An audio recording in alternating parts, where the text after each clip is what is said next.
Welcome to Python Programming Session 6. In this session, we are going to discuss about input-output statements in Python. We have already seen that the Python interpreter can be used as a calculator. The Python prompt, that is ideally when you open, you'll be getting a Python prompt. On this particular prompt, you can just type whatever we want and we can get the answers just like a calculator. Not only the arithmetic operations, you can also perform trigonometric calculations and statistical calculations in Python interpreter easily. So Python prompt is also known as REPL. REPL stands for read, evaluate, print, loop. REPL is read, evaluate and print loop.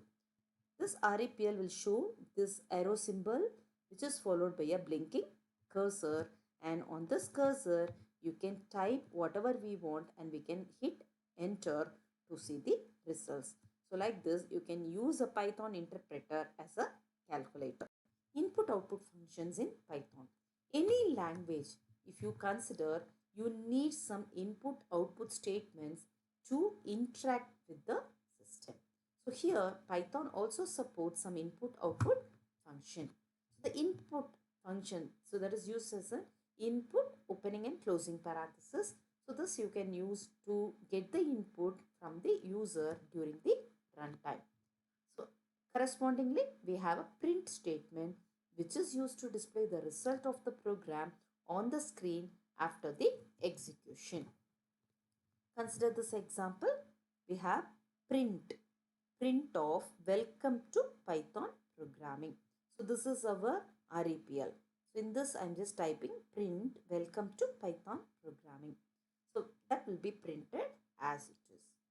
So similarly you can have x is equal to 4, y is equal to 5, sum is equal to x plus y, print sum. So it will print 9, that is 5 plus 4 is 9. You can also say print sum is equal to sum. Like this you can have a string, or you can also label the output which should be given within double quotes or single quotes and separated by a comma. You can just print the value. If you want to print it in next line, or you want to add some escape sequences, that is also possible. See here, x is equal to x, comma, backslash in y is equal to y, backslash in sum is equal to sum. So this particular statement is going to produce 3-line output like this. X is equal to 4, y is equal to 5 and sum is equal to 9. And even you can print the values, that is the expression can be given as an input in sum. So I can just directly print sum is equal to x plus y. So the print statement will evaluate this particular expression and it will print the value directly. Print function with end parameter. Every print function comes with the parameter called end. So the default value is going to be backslash n. As you all know, backslash n means it is a new line character. This new line character is the end function. It means every print will be terminated by a new line character. When you press enter, it will be terminated. So this end parameter is used to terminate the print statement with any other character string. Instead of new line, if you want to use any other character string that can be given as input using end parameter. Syntax is print message. So any message what you want to print, and you can just specify end is equal to any character or text. Anything we want to consider as end character can be passed as a value here. Consider this example. You can specify the end character like this. Hi, end, exclamatory. It means the next print will be printed the same line like hi, exclamatory, and the cursor will not go down. It will wait here only. The next statement I am just saying I am Vidya means it will just print hi Vidya like that in the same line. If I am not mentioning this end statement, I will be getting the output in two separate lines like hi in first line and I am Vidya in the second line. So like that you can use this end statement. Consider this example. Here I'm just using to hi, I'm Vidya. There is no end character. These three statements, the last three statements, if you consider, I'm giving some end statements. Hi, end characters exclamatory. Hi, end characters backslash t, that is tab. I am Vidya. So these three things should be printed in the same line. It should be separated by an exclamatory tab, and then I'll print Vidya. See this? Print. There is no end statement, so it will be printed as it is. These two lines. Then if you consider these three lines, these three are printed on the same line. Hi, it will say the end character will be printed, not backslash here, it is exclamatory. And it will print hi, and there is a tab. Then it will say I am Vidya. Like this, you can use the end character along with your print function to display some formatted outputs. Let us see this input function. Input function is used to accept data as input at runtime. The syntax of this end function is variable is equal to input and a prompt string. So this prompt string is used to display the something on the some message on the monitor, and the user can provide expected data from the input device by taking this input. So this input string is optional. If you don't give any prompt string, it will be just displaying the cursor. No prompt string will be given. What we have to remember with input function is whatever we get as input will be in the form of string or characters. Except string or characters, it cannot take any other input, not a number. So if you want to take the input in the form of number, so those numerical values should be explicitly converted to the numeric data type using some functions. So this int function can be used to convert the string data to integer data explicitly. There are few other functions available like int to convert input data to integer, long convert input data to long integer, float used to convert input data to real number or a floating point number, complex is used to convert the input data to a complex number. So consider this example here. X is equal to input, give your input. So it will just give a prompt. The message whatever we have given will be displayed as it is, and you can just say 10. So type we have learned type function, no? Type of X. Any input given as input will be of string data type only. To convert it to integer, I am going to use the int function. Y is equal to int of X. When I just display type of Y, it is of type X. Similarly, I can also take an input of complex number and I can convert it to a complex. Z is equal to complex of X means it will convert X to complex. 10 is the input, so it will just say 10 plus 0 J. Like that, it will be converted to a complex data type. Similarly, you can convert it to any other data type according to your coding requirement. Command line arguments. Command line arguments are used to execute Python script from the terminal or the command prompt. Terminal means if it is a Linux operating system, you'll be getting a dollar prompt, terminal. From there, you want to execute the code, or from the command prompt of your Windows operating system or the DOS prompt, then we can just use this command line arguments. Here, we are going to pass the arguments after the script name, and these arguments should be separated by white space character. The syntax looks like this. So from the prompt, you are going to type Python script name, then argument 1, argument 2, etc. up to argument n. So for example, if the name of my program is cmd demo.py and you have to precede it by the keyword Python, then that should be followed by the arguments, that is argument 1 and argument 2. So like this, you can invoke your command line arguments. When the arguments are passed through the command line, it should be received by the program.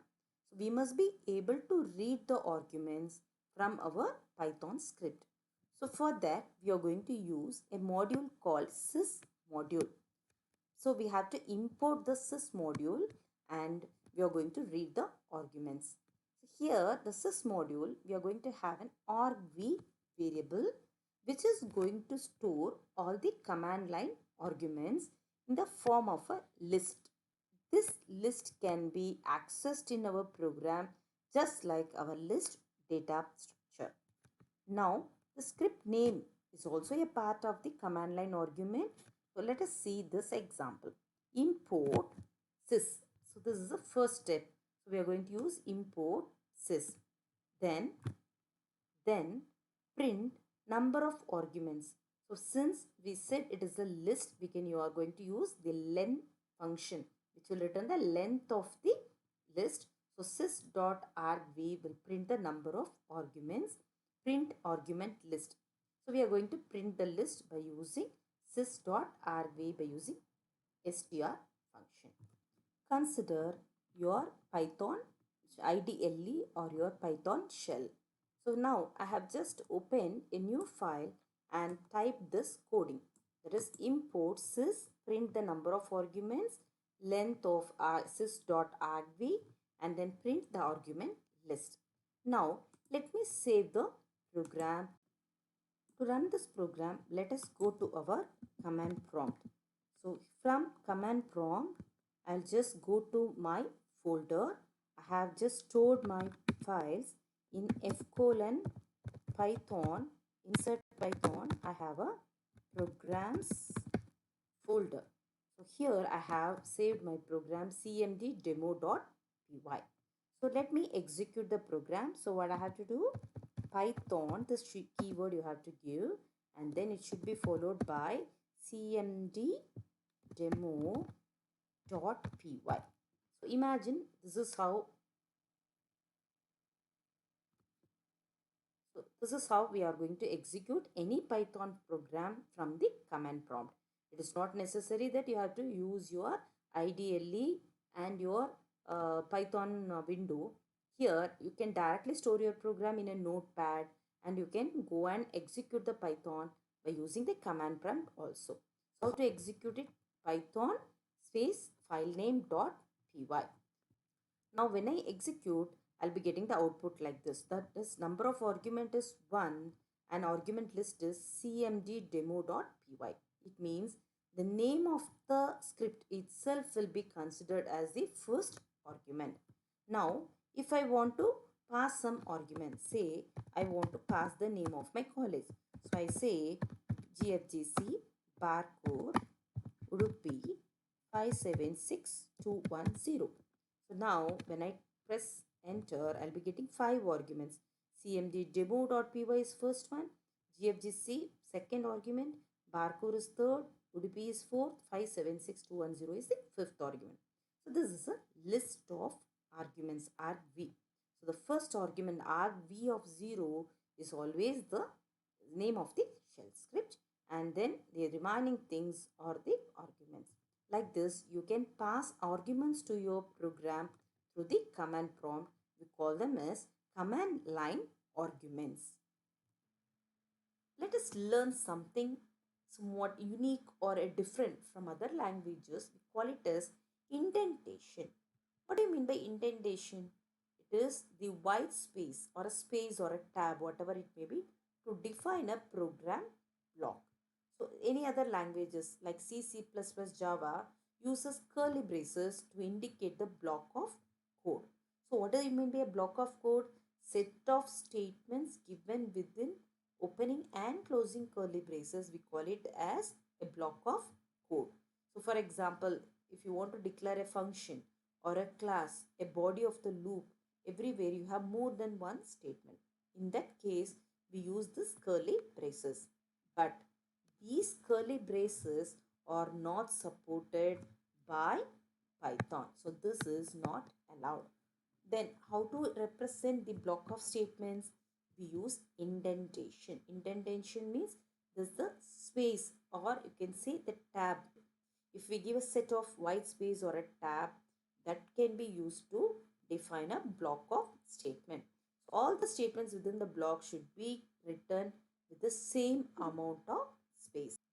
If you say block 1 starts from particular line in this position means then block 2 should start from the next tab position or by leaving some white space. Then tab 3 can start from the next tab position and so on. Now once the block 3 ends, block 2 should continue here in the same level and then block 1. So this is what we call it as indentation, and this can be used to define a block of code in Python. So what is a block of code? Block of code is a set of statements which are defined in the same intent level. So this is an example for a block of code or an indentation in Python. Here, if statement, these are the statements within if. These are the statements within else, and these are the statements within your for loop. So this may be level 1, level 2, it starts and ends here, level 2 here also, this is also continuation. Like this, you can use indentation to define a block of code. You can use this book for further reading, or you can visit these websites to get more information. Have a nice day.